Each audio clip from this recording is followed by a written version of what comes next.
नमस्कार दोस्तों, डेट है आज की 8 फरवरी 2022 और स्वागत है आपका एडिटोरियल डिस्कशन में।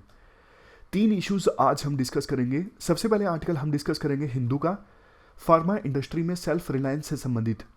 नेक्स्ट आर्टिकल हम डिस्कस करेंगे हिंदू का ही, WTO में ई कॉमर्स रूल्स पर नेगोशिएशन से संबंधित।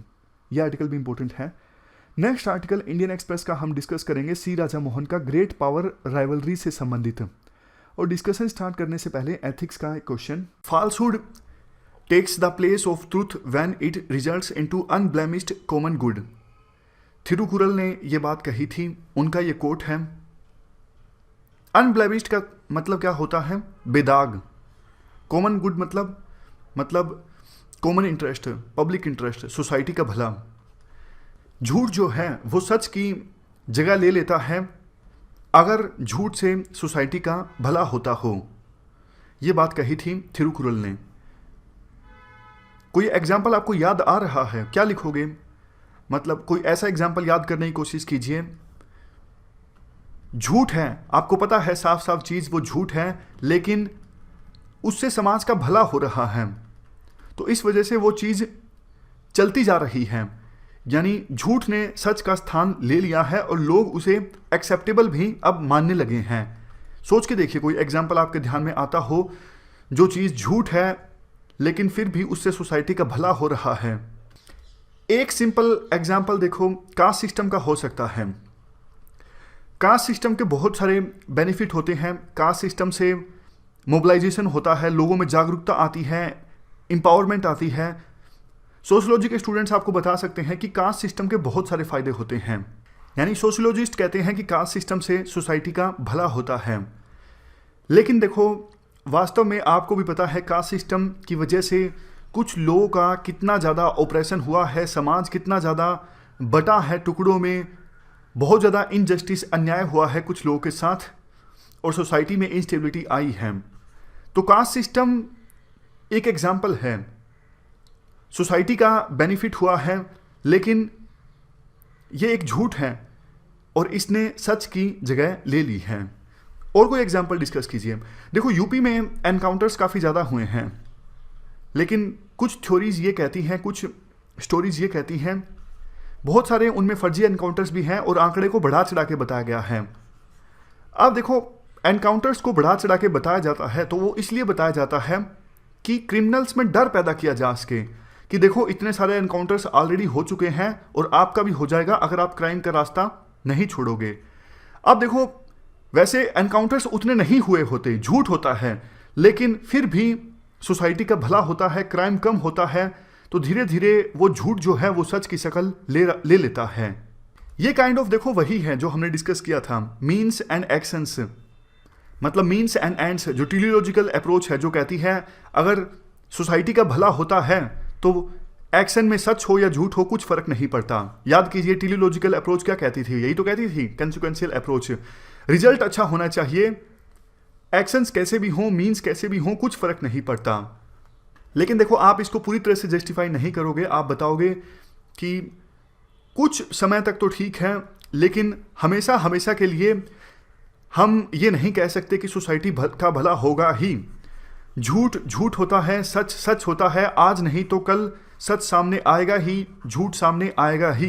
चाहे वो यूपी के एनकाउंटर के केसेस हो या फिर कास्ट सिस्टम हो, आगे जाके कभी ना कभी दूध का दूध पानी का पानी हो जाएगा, यानी सच सामने आ जाएगा और झूठ भी सामने आ जाएगा। इस प्रकार से आप ये सब चीज़ें लिख सकते हो इस क्वेश्चन के आंसर में। फर्स्ट इंपॉर्टेंट आर्टिकल, हमारे देश में फार्मा इंडस्ट्री में सेल्फ रिलायंस से संबंधित है। सेल्फ रिलायंस मतलब आत्मनिर्भरता। आप जीएस पेपर 3 के इस टॉपिक से आर्टिकल को रिलेट कर सकते हो। देखो, आपको याद होगा जब कोविड-19 की महामारी आई थी ना, तो विभिन्न देशों में लॉकडाउन लग गया था। लॉकडाउन लगने की वजह से हमारे देश में बहुत सी कंपनीज, अलग अलग सेक्टर्स में बहुत सी फैक्ट्रीज दूसरे देशों से माल नहीं इंपोर्ट कर पा रही थी। ऐसी सिचुएशन में देश में अलग अलग सेक्टर्स में बहुत सारी कंपनीज और बहुत सारी फैक्ट्रीज की प्रोडक्शन तो प्रभावित हुई ही, इसके साथ साथ कंज्यूमर्स को भी परेशानी का सामना करना पड़ा। क्वेश्चन उठता है कैसे? देखो, आप एक बात बताओ, हमारे देश में अगर कोई कंपनी रॉ मटेरियल इंपोर्ट करती है दूसरे देश से और उस रॉ मटेरियल की सहायता से फाइनल प्रोडक्ट मैन्युफैक्चर करती है। लेकिन लॉकडाउन लगने के कारण वो कंपनी दूसरे देशों से रॉ मटेरियल ही नहीं इंपोर्ट कर पाई, तो कैसे वो फाइनल प्रोडक्ट को मैन्युफैक्चर करेगी और कैसे कंज्यूमर उस फाइनल प्रोडक्ट को कंज्यूम करेगा। मतलब ये है, सिंपल भाषा में अगर बोलूं तो हमारे देश में बहुत सारी कंपनीज ऐसी हैं जो रॉ मटेरियल के लिए दूसरे देशों पर डिपेंड करती हैं। अगर दूसरे देश वो रॉ मटेरियल हमें देने से मना कर देना तो हमारे देश की कंपनीज की प्रोडक्शन जो है वो प्रभावित हो जाएगी। सरकार ने ये बात समझ ली, सरकार को समझ में आ गया। कल को देखो चाइना जैसे देश, हमारी जो निर्भरता है चाइना के ऊपर काफ़ी सारे क्रिटिकल प्रोडक्ट्स के लिए, चाइना उसे एज ए वेपन के तौर पे इस्तेमाल कर सकता है, यानी इंडिया को देने से मना कर सकता है अगर टेंशन्स क्रिएट हो गई दोनों देशों के बीच में। तो सरकार को लगा हम देखो जो क्रिटिकल और इम्पोर्टेंट चीज़ें हैं जिनकी देश को आवश्यकता है उसके लिए हम दूसरे देशों के ऊपर डिपेंड नहीं हो सकते, इसलिए हम एक कैंपेन लॉन्च करते हैं, आत्मनिर्भर भारत प्रोग्राम। इस प्रोग्राम के अंदर हम स्कीम्स चलाएंगे वेरियस, ताकि जिन क्रिटिकल प्रोडक्ट्स के लिए अभी हम दूसरे देशों के ऊपर डिपेंड हैं उस डिपेंडेंस को कम किया जा सके। उन्हीं में से एक सेक्टर है फार्मास्यूटिकल सेक्टर। आज के समय में देखो आपको पता है इंडिया को पूरे वर्ल्ड का फार्मास्यूटिकल हब कहा जाता है, बट आपको यह भी पता है कि ड्रग मैन्युफैक्चरिंग में जो रॉ मटेरियल का इस्तेमाल होता है ना, जैसे एपीआईज, एक्टिव फार्मास्यूटिकल इंग्रेडिएंट्स, ये बायोलॉजिकल एक्टिव रॉ मटेरियल होता है, ड्रग इंटरमीडिएट्स, की स्टार्टिंग मटेरियल्स। आप सिंपल भाषा में मानिए ये जो तीनों टर्म्स है ना, ये एक प्रकार से ड्रग मैन्युफैक्चरिंग में इस्तेमाल होने वाले रॉ मटेरियल हैं, कच्चा माल है। इन्हीं की सहायता से फाइनल टेबलेट बनती है, फाइनल ड्रग मैन्युफैक्चर होती है। बट दिक्कत ये है इंडिया के पास ये रॉ मटेरियल नहीं है, इंडिया में ये रॉ मटेरियल मैन्युफैक्चरिंग नहीं होता है। इंडिया दूसरे देशों से ये रॉ मटेरियल इंपोर्ट करता है, खास करके चाइना से। लेकिन घूम फिर के बात देखो वहीं आ जाती है, कल को अगर चाइना हमें ये कच्चा माल देने से मना कर दे तो हमारे देश में ड्रग मैन्युफैक्चरिंग जो है वो प्रभावित होगी। इसी वजह से तो सरकार ने ये कैंपेन लॉन्च किया था, आत्मनिर्भर भारत प्रोग्राम। इस कैंपेन के दौरान देखो सरकार ने एक स्कीम लॉन्च की थी, production linked incentive scheme. Production linked incentive scheme में क्या होता है, सरकार देखो अगर किसी इंडस्ट्री के लिए ये स्कीम लॉन्च करती है ना, किसी इंडस्ट्री के लिए या फिर किसी प्रोडक्ट के लिए, सरकार कहती है आप देश की डोमेस्टिक यूनिट्स में वो प्रोडक्ट मैन्युफैक्चर कीजिए और उस प्रोडक्ट की जैसे जैसे सेल इंक्रीज होगी ना हम आपको इंसेंटिव देंगे। जैसे ये स्कीम सरकार ने शुरू में इलेक्ट्रॉनिक आइटम्स के लिए लॉन्च की थी, लेकिन अब काफ़ी सारे सेक्टर्स के लिए सरकार ने ये स्कीम एक्सटेंड कर दी है। इवन फार्मा सेक्टर के लिए भी सरकार कहती है आप एपीआईज यानी एक्टिव फार्मास्यूटिकल इंग्रेडिएंट्स हमारे देश में मैन्युफैक्चर कीजिए और जैसे जैसे इनकी सेल होगी ना हम आपको इंसेंटिव देंगे। ये स्कीम सरकार खास करके उन प्रोडक्ट्स के लिए लॉन्च करती है जिसके लिए सरकार चाहती है जिनकी मैन्युफैक्चरिंग इंडिया में हो। सरकार चाहती है कि जो प्रोडक्ट इंडिया से एक्सपोर्ट हो दूसरे देश में, उन प्रोडक्ट्स के लिए सरकार ये स्कीम लॉन्च करती है। और ऐसी ही स्कीम सरकार ने फार्मास्यूटिकल इंडस्ट्री के लिए लॉन्च की थी ताकि एपीआईज, ड्रग इंटरमीडिएट्स और की स्टार्टिंग मटेरियल ये सब इंडिया में ही प्रोड्यूस हो और इनके लिए इंडिया दूसरे देशों पर ना डिपेंड करे, खास करके चाइना पर। लेकिन देखो राइटर ये कहते हैं ये जो प्रोडक्शन लिंक्ड इंसेंटिव स्कीम सरकार ने फार्मा इंडस्ट्री के लिए लॉन्च की थी ना, इसका रिस्पॉन्स ठीक ठाक नहीं रहा है। ये कुछ डेटा है, ये सिर्फ समझने के लिए है। जैसे 239 एप्लीकेशंस आई, जबकि फर्म्स हैं 3239 एप्लीकेशंस में सिलेक्ट हुई सिर्फ 61 में से भी 11 लोगों ने अपने नाम वापस ले लिए और लास्ट में बेनिफिशरीज बने सिर्फ 50 फर्म्स, जबकि मैक्सिमम 136 बेनिफिशरीज हो सकते थे। और 41 प्रोडक्ट्स के लिए सरकार ने ये स्कीम लॉन्च की थी। 5 प्रोडक्ट्स तो ऐसे हैं जिनके एपीआईज को मैन्युफैक्चर करने के लिए कोई भी सामने नहीं आया। मतलब ये जो स्कीम लॉन्च की थी सरकार ने, उसका रिस्पॉन्स थोड़ा ढीला डाला रहा।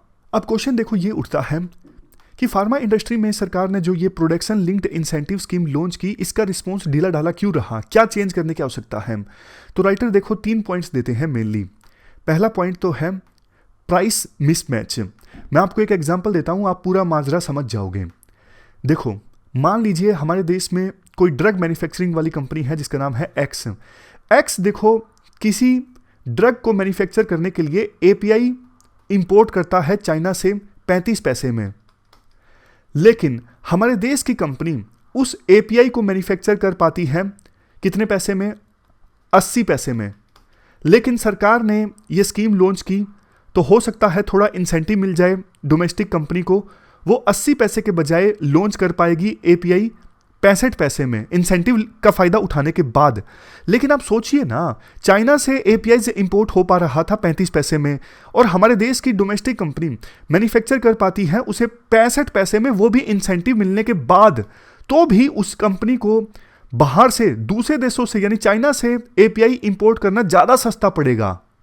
समझ रहे हो ना कहने का मतलब? इवन इंसेंटिव लेने के बाद भी चाइना से एपीआई इंपोर्ट करना, चाइना से कच्चा माल इंपोर्ट करना ज्यादा सस्ता पड़ता है। तो यह चीज एड्रेस करनी पड़ेगी। यह चीज कैसे एड्रेस होगी? देखो सिंपल सी बात है, या तो आप इंसेंटिव ज्यादा दो, मतलब आप इंसेंटिव इतना दो कि अगर कोई हमारे देश में कच्चा माल प्रोड्यूस करता है ना, वो उतने ही प्राइस का प्रोड्यूस कर पाए जितना कि वो चाइना से जिस रेट पे इंपोर्ट कर पाता है। तो फिर चाइना का कच्चा माल हमारे देश की कंपनीज नहीं इंपोर्ट करेंगी, क्योंकि उस रेट पर तो वो देश में ही प्रोड्यूस कर पा रही हैं। तो सरकार या तो इंसेंटिव ज्यादा दे ताकि प्राइस कॉम्पिटिटिवनेस आए, या फिर दूसरा रास्ता ये है सरकार ये देखे कि चाइना की कंपनीज ये कच्चा माल इतना सस्ता क्यों प्रोड्यूस कर पा रही हैं। उसका आंसर है टेक्नोलॉजी। चाइना की ना कंपनीज के पास में अच्छी टेक्नोलॉजी है जिसकी वजह से वो इतना सस्ता कच्चा माल प्रोड्यूस कर पाती हैं। लेकिन सरकार ने ये जो production linked incentive scheme launch की है ना, इसमें कोई टेक्नोलॉजी कंपोनेंट नहीं है। सरकार टेक्नोलॉजी पर तो ध्यान देती नहीं। देखो इस आर्टिकल से हटके अगर एक बात बोलूं ना, चलो अभी नहीं, आर्टिकल खत्म कर लेते हैं फिर बताता हूं। तो ये पहला पॉइंट हुआ कि टेक्नोलॉजी का कंपोनेंट नहीं है इस प्रोडक्शन लिंक्ड इंसेंटिव स्कीम में। उसके बाद आता है दूसरा पॉइंट, सरकार कहती है कि हम उन कंपनीज को लाभ देंगे जो नई मैन्युफैक्चरिंग फैसिलिटी इस्टेब्लिश करेंगे इन कच्चे माल को देश में प्रोड्यूस करने के लिए। राइटर कहते हैं अरे भैया, बहुत सारी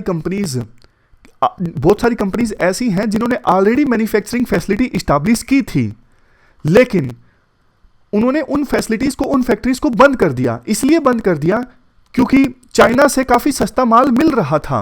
अब सरकार कह रही है कि आप अपनी पुरानी फैक्ट्रीज को मत चलाइए, नई फैक्ट्रीज खोलिए। फायदा तो तब होता है ना, सरकार उन्हें अनुमति दे देती कि जो फैक्ट्रीज आपकी बंद पड़ी हैं आप उन्हें फिर से स्टार्ट कर लीजिए, कोई दिक्कत नहीं है। लेकिन सरकार ने ऐसा नहीं किया। सरकार ने कहा कि सिर्फ नई मैन्युफैक्चरिंग फैसिलिटीज पर हम ये प्रोडक्शन लिंक्ड इंसेंटिव स्कीम का लाभ देंगे और पुरानी जो फैसिलिटीज है ना उन पर नहीं देंगे। तो अगर पुरानी फैसिलिटीज पर लाभ मिलता तो ज्यादा अच्छा रिस्पॉन्स आता इस स्कीम के लिए। इसके बाद आता है तीसरा पॉइंट।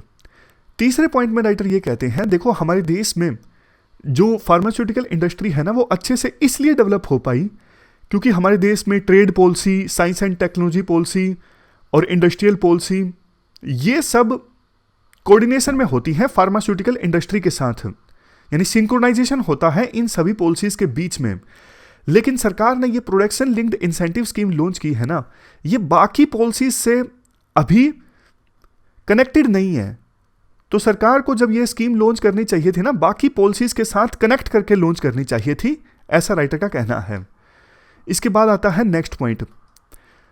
राइटर कहते हैं देखो हमारे देश में 75% जो ड्रग्स का प्रोडक्शन होता है ना वो एमएसएमईज के द्वारा होता है, छोटी फर्म्स के द्वारा। लेकिन सरकार ने ये जो स्कीम लॉन्च की है ना, ये ज्यादातर देखो बड़ी फर्म्स को टारगेट करती है और एमएसएमईज को ये स्कीम टारगेट नहीं करती है। तो ये भी एक दिक्कत है। राइटर वैसे ये भी बोलते हैं जो ये बड़ी बड़ी फर्म्स होती है ना, ये एपीआईज पे ज्यादा फोकस नहीं करती हैं।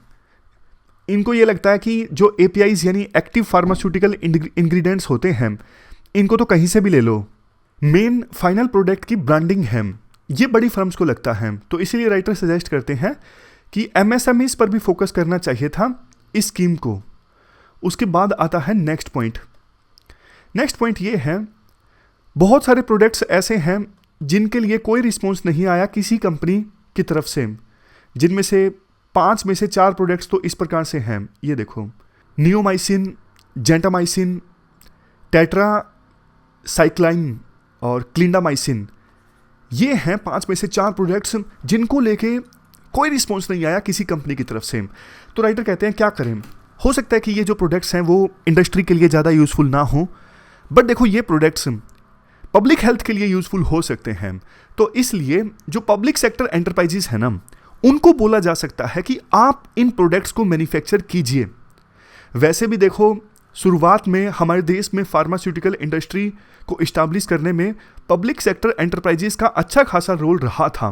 तो अभी पब्लिक सेक्टर एंटरप्राइजेस का सहारा लिया जा सकता है इन प्रोडक्ट्स को मैन्युफैक्चर करने के लिए, जिनको लेके इंडस्ट्री की तरफ से, मतलब किसी भी कंपनी की तरफ से कोई रिस्पॉन्स नहीं आया। तो ये हमने पूरा आर्टिकल डिस्कस किया कैसे फार्मास्यूटिकल इंडस्ट्री में सेल्फ रिलायंस को हासिल किया जा सकता है। चलते हैं आगे। इसके बाद नेक्स्ट आर्टिकल WTO में ई कॉमर्स के ऊपर चल रही नेगोशिएशंस से संबंधित है। आप GS पेपर 3 के इस टॉपिक से आर्टिकल को रिलेट कर सकते हो। देखो आपको ये तो पता है WTO एक इंटर गवर्नमेंटल ऑर्गेनाइजेशन है जो इस्टेब्लिश हुई थी 1995 में। WTO का काम ये है विभिन्न देशों के बीच में ट्रेड को फैसिलिटेट करवाना, ट्रेड को रेगुलेट करना, मतलब किन टर्म्स पे ट्रेड होता है उन सब चीज़ों को रेगुलेट करना, ये WTO का काम है। कब बनी थी WTO? 1995 में बनी थी। तो 1998 में ना WTO की सेकेंड मिनिस्ट्रियल कॉन्फ्रेंस जब चल रही थी तो एक इशू आया। यहाँ पर देखो 1998 में सेकेंड मिनिस्ट्रियल कॉन्फ्रेंस के दौरान एक इशू आया कि ई कॉमर्स कैसा होना चाहिए विभिन्न देशों के बीच में, मतलब किन टर्म्स पर ई कॉमर्स होना चाहिए। तो उस समय देखो एक टेम्परेरी मोराटोरियम लगा दिया गया था। टेम्परेरी मोराटोरियम मतलब कि रोक लगा दी गई थी कि जो electronic transmission of goods and services होते हैं उन पर कस्टम ड्यूटी नहीं लगा सकता कोई भी देश। मैं आपको एग्जांपल बताता हूँ। देखो आप कोई मूवी डाउनलोड करते हो USA की कंपनी से, या फिर गेम डाउनलोड करते हो, या फिर कोई सर्विस लेते हो, तो उस पर ना हमारे देश की सरकार कस्टम ड्यूटी नहीं लगा सकती। वैसे देखो कोई किताब आप मंगवाते हो, कार मंगवाते हो दूसरे देश से, कार लैंड बॉर्डर के थ्रू या फिर कोस्टल रूट के थ्रू आती है, प्रॉपर उस पर कस्टम ड्यूटी लगती है, फिर आपको वो कार या फिर बुक मिलती है। लेकिन जो electronic transmission of goods and services होता है ना, उस पर विभिन्न देश कस्टम ड्यूटी नहीं लगा सकते। ये तय हुआ था 1998 में सेकेंड मिनिस्ट्रियल कॉन्फ्रेंस के दौरान। लेकिन देखो वो जो मोराटोरियम लगाया था ना, वो जो रोक लगाई थी ना कि इलेक्ट्रॉनिक जो ट्रांसमिशन होता है गुड्स एंड सर्विसेज का, जैसे आप मूवी गेम डाउनलोड करते हो, इस पे कस्टम ड्यूटी नहीं लगा सकते, वो रोक लगी तो थोड़े समय के लिए थी, लेकिन वो आज भी चली आ रही है। तो जो डेवलपिंग कंट्रीज हैं, खास करके इंडिया, साउथ अफ्रीका, ये बोलते हैं कि अरे भैया हमें कितना रेवेन्यू का नुकसान होता है, आप इस प्रकार से जो इलेक्ट्रॉनिक ट्रांसमिशन होता है गुड्स एंड सर्विसेज का, उस पर कस्टम ड्यूटी नहीं लगाने देते, इससे हमें बहुत नुकसान हो रहा है, हमें रेवेन्यू नहीं मिल रहा है। लेकिन कोई final agreement e commerce regulation से संबंधित हो ही नहीं रहा है। तो 2017 में क्या हुआ, 2017 में 70 के आसपास देशों ने मिलकर एक इनिशिएटिव स्टार्ट किया, JSI, जॉइंट स्टेटमेंट इनिशिएटिव। यह दिसंबर 2017 में आया था। ये इनिशिएटिव इसलिए आया था कि ई कॉमर्स के जो ट्रेड रिलेटेड एस्पेक्ट्स हैं ना, उन पर किसी प्रकार का एग्रीमेंट किया जा सके, उन पर किसी प्रकार की सहमति बनाई जा सके। 2019 में और भी देश शामिल हो गए इस जॉइंट स्टेटमेंट इनिशिएटिव में।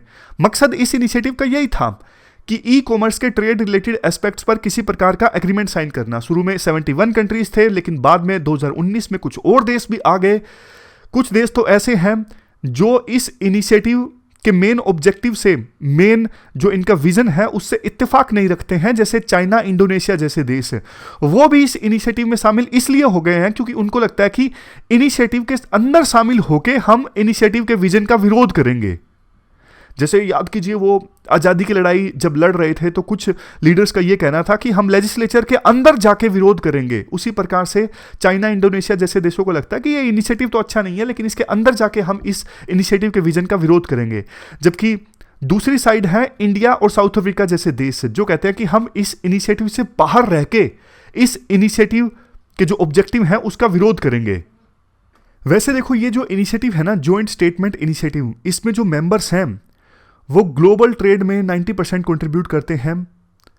बट WTO में अब आज भी आधे से ज़्यादा जो मेंबर्स हैं वो इन नेगोशिएशंस का पार्ट नहीं है, यानी इस इनिशिएटिव का पार्ट नहीं है। इंडिया और साउथ अफ्रीका का तो ये भी कहना है कि WTO का तो देखो एसेंस ही ये है कि हर एक देश, चाहे गरीब हो अमीर हो, हर एक देश का एक वोट है और वो वोट मायने रखता है। लेकिन ये जो इनिशिएटिव है ना, वो WTO के एसेंस को चैलेंज करता है, एक कंट्री एक वोट। अगर आपको इसी प्रकार से कुछ देशों को मिला के अगर नेगोशिएशन करनी है ई कॉमर्स रेगुलेशन से संबंधित, तो आप WTO के दायरे से बाहर जाके भी इस प्रकार की नेगोशिएशन कर सकते हो ना। WTO के अंदर क्यों कर रहे हो? WTO के अंदर तो एक कंट्री एक वोट वाला परंपरा है। WTO में तो कंसेंसस वाली परंपरा है कि सभी देश मिल के सहमति बनाएंगे। इसके बाद राइटर बोलते हैं, देखो बहुत सारे इश्यूज हैं जिनको लेके डेवलप्ड और डेवलपिंग कंट्रीज के बीच में डिसएग्रीमेंट है, जिनमें से देखो सबसे पहला है international rules regarding free flow of data across borders. आपको पता है इंडिया जैसे जो डेवलपिंग कंट्रीज हैं उन्होंने देखो डेटा लोकलाइजेशन संबंधित रूल्स वो लेकर आए हैं ताकि विदेशी कंपनीज जैसे USA की कंपनीज हैं वो इंडिया से डेटा उठाती हैं तो उनको इंडिया में स्टोर करके रखें। लेकिन ये जो कंपनीज है ना, जो जॉइंट स्टेटमेंट इनिशिएटिव में जो देश शामिल हैं, वो ये चाहते हैं कि इस प्रकार से डेटा लोकलाइजेशन की जो कंडीशन है ना, इसकी वजह से ई कॉमर्स करना थोड़ा मुश्किल है। हमारे देश में RBI 2018 में फाइनेंशियल डेटा लोकलाइजेशन इनिशिएटिव लेके आई थी। मास्टर कार्ड और अमेरिकन एक्सप्रेस है, इन्होंने मना कर दिया था तो RBI ने इनको रोक दिया था नए कार्ड्स इशू करने से। तो ये इशू हमारे लिए काफ़ी ज़्यादा इंपॉर्टेंट है डेटा लोकलाइजेशन का। इसके बाद दूसरा इशू आता है सोर्स कोड का। इंडिया जैसे डेवलपिंग कंट्रीज ये चाहते हैं कि जो ये मल्टीनेशनल कंपनीज है ना, जैसे अमेजोन, फेसबुक, ट्विटर, ये अपना सोर्स कोड जरूर बताएं। सोर्स कोड इसलिए बताएं, मतलब कैसे ये कंपनीज काम करती हैं, प्रोग्रामिंग कैसे है, उससे ना एल्गोरिथम का पता लग सके कि ये इनका जो एल्गोरिथम है ना वो ट्रांसपेरेंट है, किसी प्रकार की धांधलेबाजी ये अपने एल्गोरिथम में नहीं करते हैं। ये मांग है इंडिया जैसे डेवलपिंग कंट्रीज की। जबकि डेवलप कंट्रीज ये बोलते हैं हम आपको सोर्स कोड बता देंगे, अगर हमारी कंपनीज आपको सोर्स कोड बता देंगी फिर तो रहा ही क्या। मतलब वो इतनी मेहनत से इनोवेशन करें और आपको सोर्स कोड बता दें तो आप तो उस सोर्स कोड का इस्तेमाल करके आप अपनी कंपनीज खड़ी कर दो। ये डेवलप कंट्रीज का कहना है।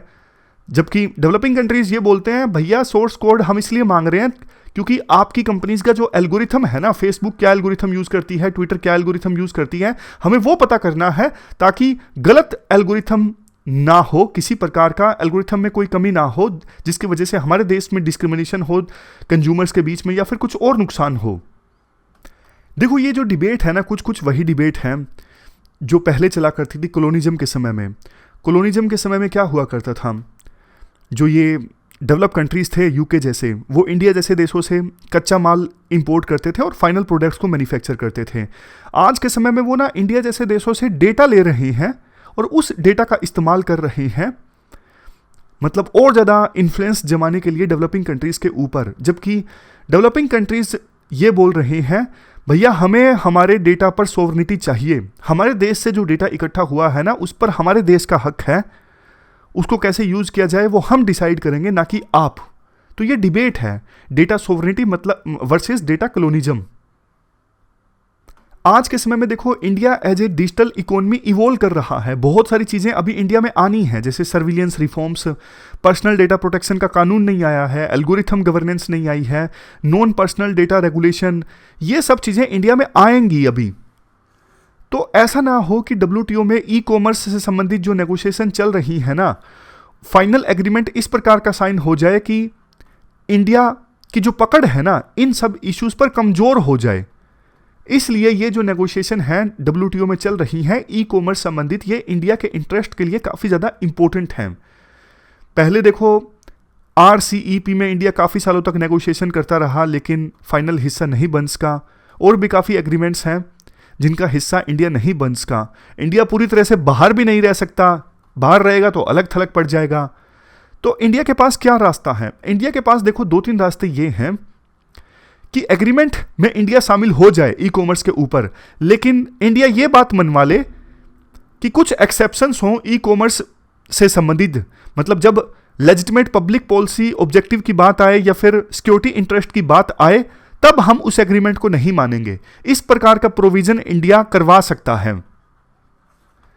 समझ गए? तो फिर इंडिया के पास एक स्कोप रहेगा कि कब उस एग्रीमेंट को नहीं मानना है। जब ये चीजें लिखी हों कि कुछ एक्सेप्शंस हैं एग्रीमेंट में, जब पब्लिक इंटरेस्ट की बात आए या फिर एसेंशियल सिक्योरिटी इंटरेस्ट की बात आए। या फिर एक दूसरा रास्ता इंडिया के पास ये है जो डिजिटल इकोनॉमी पार्टनरशिप एग्रीमेंट में था। इसमें क्या था?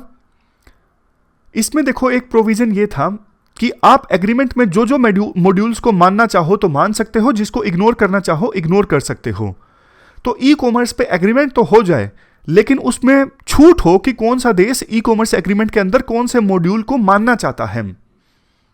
लास्ट में राइटर यही बोलते हैं, इंडिया देखो ऐसा भी नहीं कि पूरी तरह से नेगोशिएशन से बाहर हो जाए और ऐसा भी नहीं कि सरेंडर कर दे। तो इंडिया को एक बैलेंस्ड अप्रोच अपनानी होगी इन नेगोशिएशंस के दौरान, ताकि अपने इंटरेस्ट जो है उन्हें प्रोटेक्ट किया जा सके। तो ये पूरा आर्टिकल हमने डिस्कस किया। चलते हैं आगे। इसके बाद नेक्स्ट आर्टिकल सी राजा मोहन का इंडियन एक्सप्रेस से ग्रेट पावर राइवलरी से संबंधित है। आप जीएस पेपर सेकंड के इस टॉपिक से आर्टिकल को रिलेट कर सकते हो। क्या कंटेक्स्ट है? कंटेक्स्ट तो देखो क्या ही है, राइवलरी तो ग्रेट पावर्स के बीच में चल ही रही है। पिछले हफ्ते रशिया के राष्ट्रपति पुतिन और चाइना के राष्ट्रपति शी जिनपिंग के बीच में एक समिट ऑर्गेनाइज हुआ, जिसमें दोनों देशों ने अपने बीच की दोस्ती को यूएसए के अगेंस्ट एक यूनाइटेड फ्रंट के तौर पे प्रेजेंट किया। यह कहा गया समिट में कि दोनों देशों के बीच जो दोस्ती है ना, फ्रेंडशिप है, इसकी कोई लिमिट नहीं है, कोई एरिया नहीं है जहां पे दोनों देश कोऑपरेट ना करें। तो मतलब इतनी गहरी दोस्ती है चाइना और रशिया के बीच में। अब इस हफ्ते जर्मनी के चांसलर यूएसए की यात्रा पर जाएंगे और वहां पर उनके ऊपर दबाव होगा ये बोलने का कि भैया हम नाटो के साथ में हैं रशिया के अगेंस्ट, हम रशिया के ऊपर सॉफ्ट नहीं है। समझ गए? तो ये बेसिक कंटेक्स्ट है जिसमें हम ये आर्टिकल डिस्कस कर रहे हैं। अब इसके बाद राइटर ना पॉइंट रेज करते हैं। देखो सबसे पहले तो ये समझ लो, जो लोग आज ये बोल रहे हैं ना कि चाइना और रशिया के बीच दोस्ती बहुत ज़्यादा गहरी है, इनके बीच में दरार नहीं आ सकती, उनको थोड़ा इतिहास से सीखना चाहिए। चाइना और रशिया के बीच की दोस्ती है ना, ये साइन वेव की तरह ऊपर नीचे जाती रहती है। 1950s में ये अलाय थे ज़बरदस्त, लेकिन 1960s में और 70s में दुश्मन बन गए, लेकिन 2000s में फिर से दोस्त बन गए। तो आने वाले समय में भी सिचुएशन के हिसाब से इनकी दोस्ती में दरार आ जाएगी, आप देख लीजिएगा। मतलब राइटर इतना श्योर होकर नहीं कहते हैं, लेकिन उनका कहने का मतलब यही है कि इनकी दोस्ती जो है हमेशा कांस्टेंट नहीं रहती है, कभी ऊपर कभी नीचे इनकी दोस्ती चलती रहती है। अब ये दोनों ना अपने यूनाइटेड फ्रंट का इस्तेमाल कर रही हैं, मतलब यूएसए को दिखा रहे हैं कि देखो हम दोनों एक हैं। तो इस दोस्ती का ये दोनों देश ना फायदा उठाना चाहते हैं यूएसए पर प्रेशर डालने के लिए, यूएसए से अपनी बात मनवाने के लिए। जैसे यूरोप में आपको पता है रशिया अपना इन्फ्लुएंस जमाना चाहता है, जो उसका कोल्ड वार के समय था। तो रशिया चाइना के साथ दोस्ती दिखा के यूएसए को बोलना चाहता है कि आप हमारी डिमांड्स मान लीजिए, अगर अदरवाइज आपको दिक्कत होगी। मांगे उनकी क्या है? मांगे उनकी यही है कि नाटो को आप एक्सपेंड मत करो, नाटो में आप यूक्रेन, जॉर्जिया इन देशों को मत शामिल करो, और नाटो का ईस्टवर्ड एक्सपेंशन मत करो आप यूरोप में। ये इसकी मांगे हैं। तो अगर रशिया और चाइना के बीच में दोस्ती ज़्यादा गहरी होती है ना, तो ये दो देश यूएसए से अपनी मांगे मनवा सकते हैं। बट सी राजा मोहन को ये लगता है कि ये दोनों देश ना भ्रम में हैं। भ्रम में इसलिए है कि यूएसए आज भी इन दोनों देशों से ज़्यादा ताकतवर है। अगर ये दो देश मिल भी जाए ना, तो भी यूएसए ज़्यादा ताकतवर है। आपको लगेगा ऐसे कैसे, इतना भी ताकतवर यूएसए नहीं है। देखो आज के समय में ना टॉप आप 10 वर्ल्ड की इकोनॉमीज उठा के देख लीजिए। वर्ल्ड की जो आज के समय में टॉप 10 इकोनॉमीज है ना, उनमें रशिया का नाम ही नहीं है। और ज़्यादातर जो टॉप 10 इकोनॉमीज है ना, उनमें वो देश हैं जो यूएसए के अलाय कंट्रीज हैं, यूएसए के दोस्त हैं, जैसे जापान, जर्मनी, यूके, फ्रांस, ये सारे यूएसए के मित्र देश हैं ना। तो यूएसए को कम करके आंकना ये ठीक नहीं है। यूएसए के पास आज भी इनफ मिलिट्री रिसोर्सेज हैं कि यूएसए मॉस्को और बीजिंग दोनों का एक साथ मुकाबला कर सकता है। इवन 1970s में भी ये बात बहुत बोली जा रही थी कि यूएसए अब डिक्लाइन कर गया है, लेकिन यूएसए एक ऐसी पावर है, जो हमारे विदेश मंत्री ने भी एक बार बोला था, अमेजिंगली रिजिलियंट पावर है यूएसए। यूएसए को अपने आप को री इन्वेंट करना आता है। अभी कुछ एक्सपर्ट्स को ये लगता है कि यूएसए जो है वो अफगानिस्तान में युद्ध हार गया। यूएसए युद्ध हारा नहीं, यूएसए ने अपनी प्रायोरिटीज चेंज की हैं। यूएसए को अभी लगता है कि हमें अभी ग्रेट पावर्स पे फोकस करना चाहिए, मतलब रशिया, चाइना, इन देशों पे फोकस करना चाहिए, ना कि अफगानिस्तान पे। तो एक कदम यूएसए ने पीछे लिया है। इसका मतलब ये नहीं है कि वो डर के भाग गया है, बल्कि देखो चाइना और रशिया, इन देशों के कुछ कदम खुद ही यूएसए को हेल्प कर रहे हैं री इन्वेंट करने में। जैसे रशिया जो अपने आप को असर्ट कर रहा है ना, इसकी वजह से हमने पहले भी ये डिस्कस किया था, नाटो जो ऑर्गेनाइजेशन है पहले ठंडे बस्ते में पड़ी थी। ट्रंप ने तो नाटो को बंद करने की बात बोल दी थी, लेकिन नाटो फिर से एक्टिव हो गई है। क्यों? क्योंकि रशिया यूक्रेन के ऊपर अटैक करने वाला है, ऐसी संभावना है। चाइना का आप देख लीजिए, चाइना एशिया में अग्रेसिवनेस शो कर रहा है, उसकी वजह से इंडिया जैसे देश आज यूएसए के काफी करीब चले गए हैं। तो इन देशों के कुछ कदम ऐसे हैं जिसकी वजह से अपने आप यूएसए री इन्वेंट होता जा रहा है। लेकिन बट देखो, इंडिया के संदर्भ में अगर बात करें ना हम, इंडिया के लिए सिचुएशन आने वाले समय में डिफिकल्ट होने वाली है, क्योंकि जर्मनी जैसे देश जो चाहते थे कि हम एक ब्रिज का काम करें, मीडिएटर का काम करें, यूएसए एक तरफ, रशिया चाइना दूसरी तरफ, उन देशों को ही मजबूर होना पड़ रहा है यूएसए के साथ खड़ा होने के लिए। तो इंडिया जैसे देश जो बहुत बार स्टैंड नहीं ले पाते, बीच में खड़ा होना चाहते हैं, मुश्किल हो जाएगा इंडिया जैसे देशों के लिए बीच में खड़ा होना। कल को देखो, रशिया और यूएसए, इनके बीच में अगर डिफरेंसेस, टेंशंस बहुत ज़्यादा बढ़ जाती है ना, तो इंडिया के पास इतनी लिवरेज नहीं है कि इंडिया उन टेंशंस को डिफ्यूज कर दे। तो इंडिया को जाना ही पड़ेगा यूएसए के साथ में। मतलब पहले इंडिया कभी कभार जो टाइट रस्सी पर चल जाता है ना, बैलेंस इस्टेब्लिश कर लेता है। आगे आगे इंडिया के लिए बैलेंस इस्टेब्लिश करना बहुत मुश्किल होगा, क्योंकि टेंशंस जो हैं वो बहुत ज़्यादा बढ़ रही हैं इन देशों के बीच में धीरे धीरे। यूएसए देखो ये चाहता है कैसे ना कैसे करके चाइना और रशिया के बीच में दरार डाल दी जाए, इसीलिए तो थोड़ी मतलब अपीजमेंट की थी यूएसए ने रशिया के साथ में, ताकि रशिया और चाइना के रिश्ते में दरार डाली जा सके। ये बात इनको भी पता है कि हम दोनों मिलके ही कुछ ना कुछ यूएसए से हासिल कर सकते हैं, अकेले अकेले भिड़ेंगे तो हमें नुकसान ही होगा, हमारी उतनी औकात है नहीं।